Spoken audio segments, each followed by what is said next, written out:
together. The end. For the past 12 years? It's been 12 years since the end came out? They really haven't made a new dimension in 12 years? Lazy developers, am I right?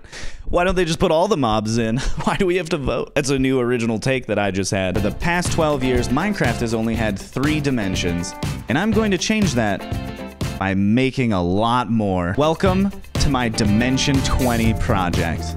What's that? The name's been taken. Oh, by what? D&D. Okay. Change the name? Yeah, we can change the name. It's gotta have 20 dimensions though. So this is how it works. So we're going to build a dimension around each of the outer end portals. So then there's going to be 20 of them, and you'll still have that feeling of being able to teleport into and out of the dimension via those 20 end gateways. So I'm going to be making 20 new dimensions in Minecraft Hardcore, which is an absolutely monumental project and would make for a absolutely sublime video that would kind of end up actually being a waste of like 3 to 4 years. So instead of having one very successful video, I'll have 20 moderately to unsuccessful videos concerning one dimension each, though they are still very large projects. And as with any large-scale project, we must start with gathering the resources we are going to need, because these 200,000 plus items are not gonna collect themselves. Let's start with the 20,000 light gray glazed terracotta. Since I'm going to be mining this all by hand, I've taken it upon myself to purchase a couple shulkers of pickaxes. Back at the old mesa area here, I'm gonna start digging, and I'll see you all in like,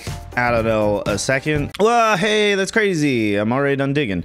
On to the next step. Thankfully, I had enough bone meal and squidding from previous projects where I could dye all of this terracotta. But the worst part is, it's just gonna be waiting for all of this to smelt. What's substantially worse now that I think about it is having to smelt the 85,000 sand that I need for cyan stained glass. It's gonna take, as we in the industry say, a little bit. The best part of making anything cyan is, of course, getting all the cactus that I'll need to turn into green dye. And I think this cave is the perfect place to do that. Just gotta place some fences. Believe it or not, this really is the most optimal way to place cactus. It's easy, it's fun, it's fast. I'm gonna die. The more layers, the better. In case you're the Patrick Star kind of living under a rock type of individual and you don't know how to run a cactus farm like this, my friend Dim Dam Dom is here to explain it to you. All you have to do is wait. How difficult is that? You see, that's the thing. It's not. It's so easy. In fact, it might be the easiest thing you've ever done in your life. And guess what? All you have to do is this. That's it. I'm on my computer. That's it. How easy is that? And then you wait for the cactus to do its thing. Why, thank you, Dom. And now that that's out of the way, I can turn all of the lapis I've ever mined in this entire world into blue dye. I really don't have that much lapis. And I guess now I'm gonna have even less. If you've never used Item Scroller for mass crafting, you absolutely should. I mean, look at how convenient this all is.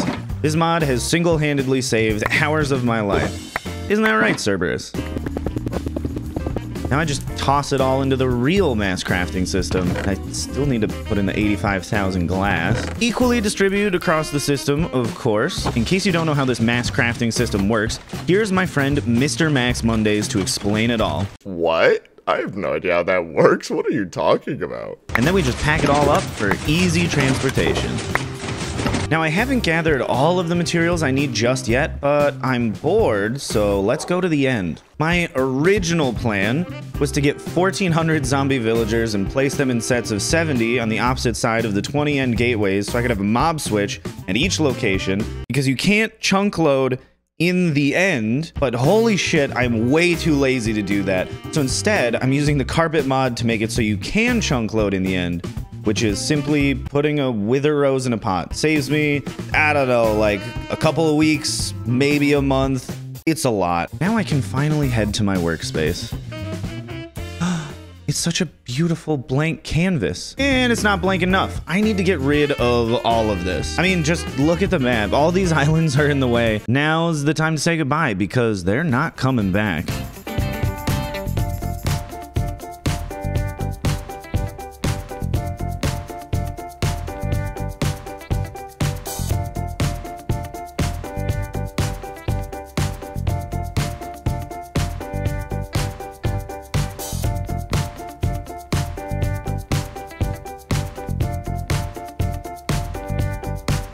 Now that the islands are gone, I've kind of run out of excuses, so it's back to material gathering once again. 20,000 warped planks, 1,000 dried kelp blocks, 11,000 stripped warped hyphae means I get to run my favorite farm I've ever built. And that's just because I get to watch Rapscallion's stack separator. It's flawless. Of course, I still need to strip all of the logs.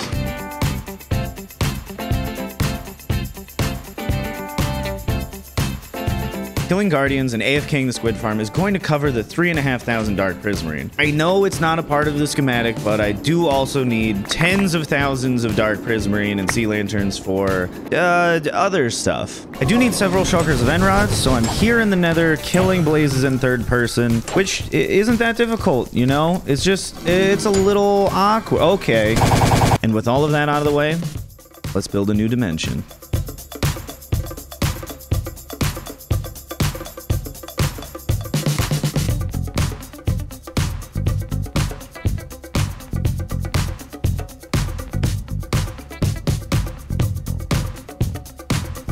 Okay, hold on a minute here. I feel like we're lacking a little bit of an explanation on how any of this stuff is even done. So I'm gonna give it to you. All right, so before he gets on this tangent, I've left a little timestamp in the description. So if you don't wanna listen to it, or you don't wanna learn anything, you know, you hate learning, you're one of those kids, you could just skip right ahead. You know, you can skip past this whole thing. But if you're interested in what the hell is going on over here, maybe stick around. You'll learn something. A little thing. Let's talk about a little mod that I like to call World Edit, because that's the name of the mod. If you want to build a giant planet like this of your own, you just need to follow along with these simple steps. Step 1. Have World Edit and Lightmatica both installed. What's Lightmatica, you might ask? Well, you precocious youth, you.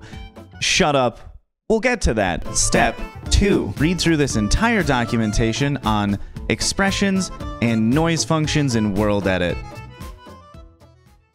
Okay, so little caveat here. This documentation is actually incredibly well done. It's sublime. I just hate reading anything that's like this, anything kind of remotely programmer-y. It sucked. It's not entertaining. And if I'm not entertained, I have very little patience for things like this. Step 3. Use your newfound understanding of World Edit, noise functions, and generation to come up with this formula. It's horrible. I know. Step 4. Okay, step 4 is when we start cooking with grease. We're actually going to get into the game and start using commands. Step 4, substep A. Okay, that's bullshit. We're not going to be using this format anymore.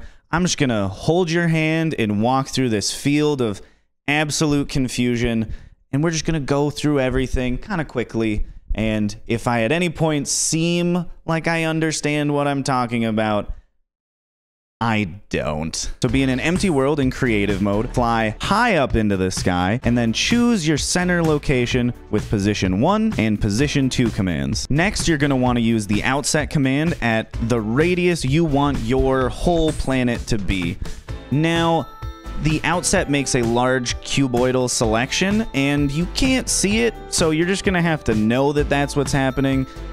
World Edit visualizations have always been terrible, and it's kind of like my biggest gripe with the whole thing. Next, just input this command from before and don't really think about it. Now, if you have not the greatest computer in the world, or even if you have a pretty good computer, because it's Minecraft, this is gonna heat your computer up. Next, we're gonna do a little / hollow command, because let's face it, we're making a nice facade, and no one cares about the shit on the inside anyways. We're not going to put it there. It's an absolute waste of time. We're just going exterior builds here, so hollow that shit out. Next, without moving, mind you, you need to be standing in the exact same spot the whole time, otherwise this isn't really going to work. Use the hollow sphere command at the same radius you made your bounding box, or bigger. This is going to be the atmosphere of your planet, so use one of the tinted glasses to give it a little pizzazz, or if you want it to be a terrible atmosphere, make it out of terracotta blocks or something. And that's essentially it. We have the whole planet designed, as you can see behind me. The only thing really left is to choose a color scheme and to replace each of the wool blocks with something a little bit more visually appealing. And if I have the energy in the future,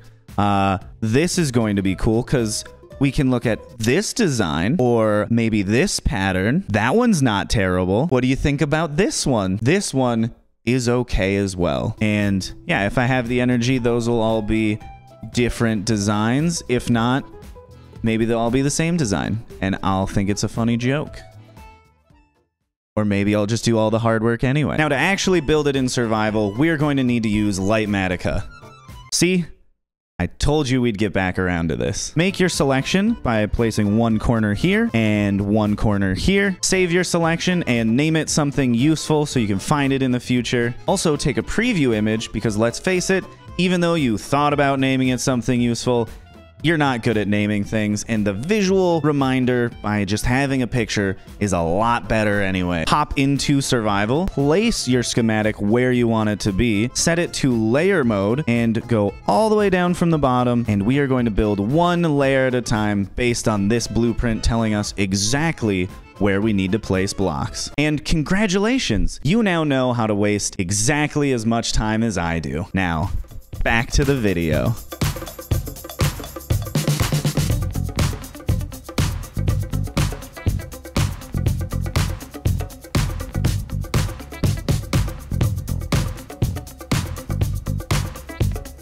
Well, that was a solid 24 hours of building time, and I don't mean that I built it in a day like it's Rome. This took 24 building hours, so yeah. Of course, this place is incredibly boring, so it's time to start decorating and making it look oh so very pretty. I gotta fill all of the low-lying areas with water. And then fill the remaining land with some alien-looking foliage.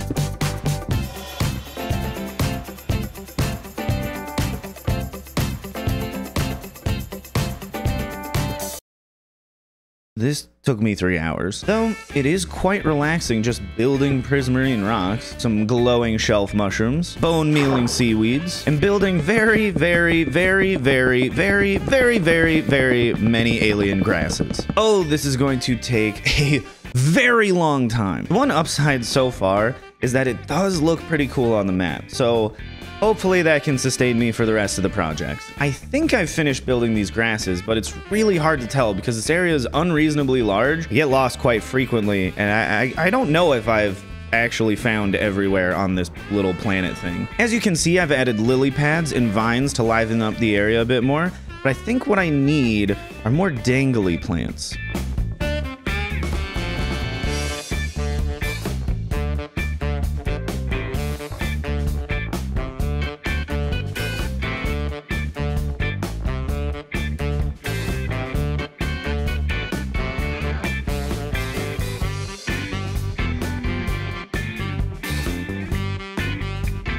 I am a really big fan of how the shelf mushrooms have turned out, so I kind of want to build them just everywhere.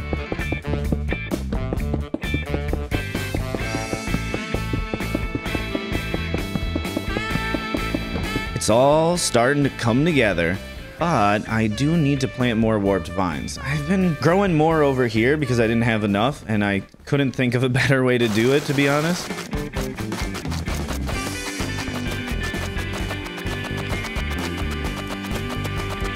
I've been a little too focused on the exterior design of this place, so I'm gonna give the caves a little bit of love. I just need to go around and bone meal all of the lakes so they are not ugly. I seem to have forgotten kelp and glowberries. Quick detour. I'm just now realizing I haven't seen the overworld in at least a month. I kind of miss it. Glowberries, kelp, doesn't really work because it's not 2 syllables. And back I go. Oh, that's really satisfying. Anyways, back to building. Let's place some kelp all around. And we gotta place some lily pads all over the top. And then glowberries all over the... Well, the actual top, and then we wait for everything to grow so that I can shear it all down to a good length later. I thought I was done, but I somehow missed an entire cave. Well, thankfully that didn't take very long. It seems as if all of the vines have grown.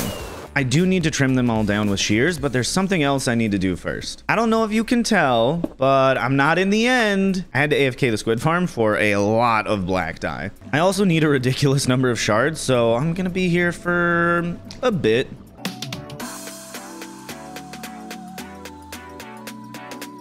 And would you look at that, after several hours of AFKing, I have all the prismarine shards I need.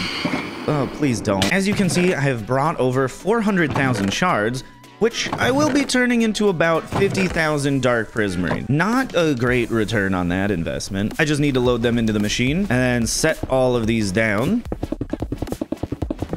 so I can turn the squid ink into the black dye that I need. And once that's all loaded up, I can run the mass crafter once again. And go.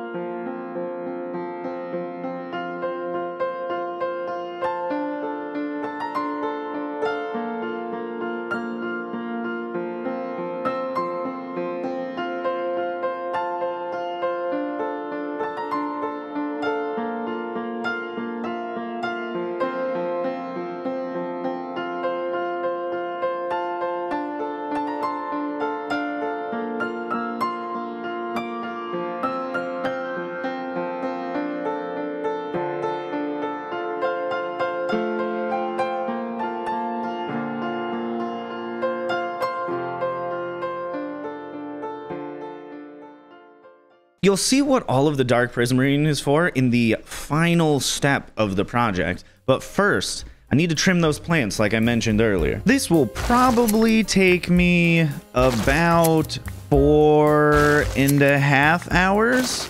You know, considering everything else going into this project, it's just a tiny little drop in the bucket that is the ocean of my terrible decisions. And with that out of the way, I can finally get around to the greatest part of this entire project. We're going out of the atmosphere to build the most gorgeous creatures the end has ever seen. That's right, space whales. But I do have a small detour because I forgot that I actually need green terracotta. Okay, we can actually build the whales now. Let's freaking go!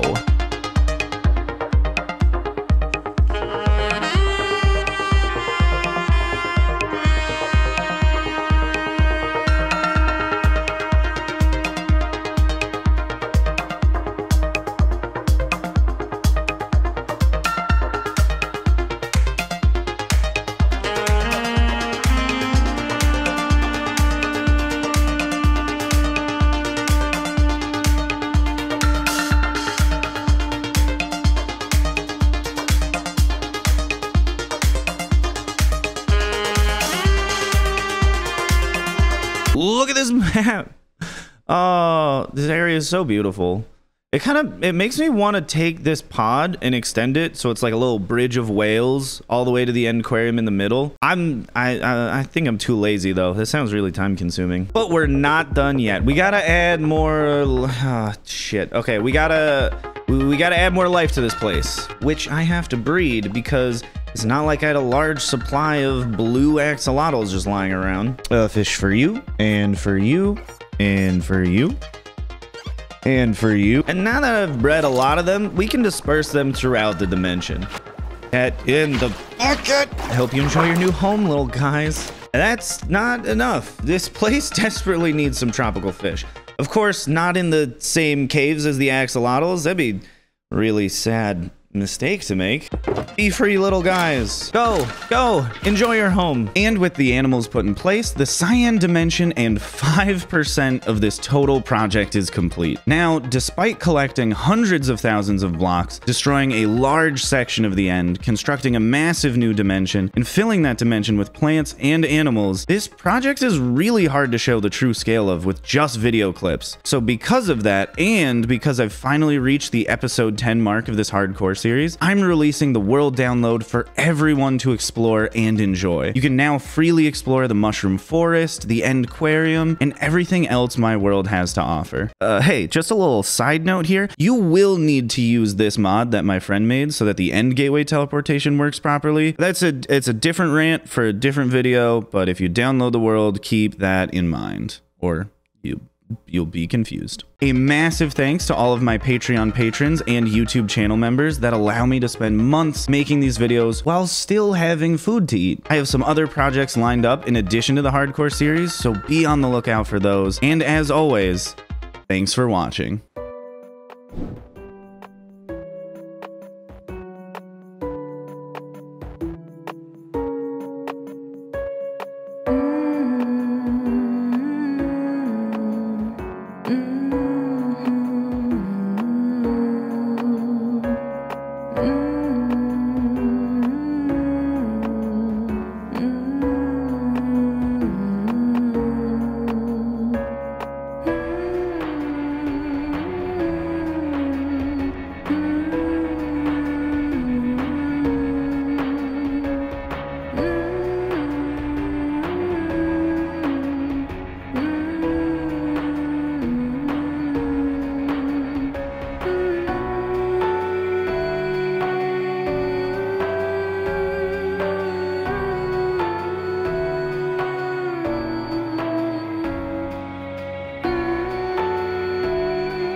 I could really use a teleprompter. That'd be f***ing sick.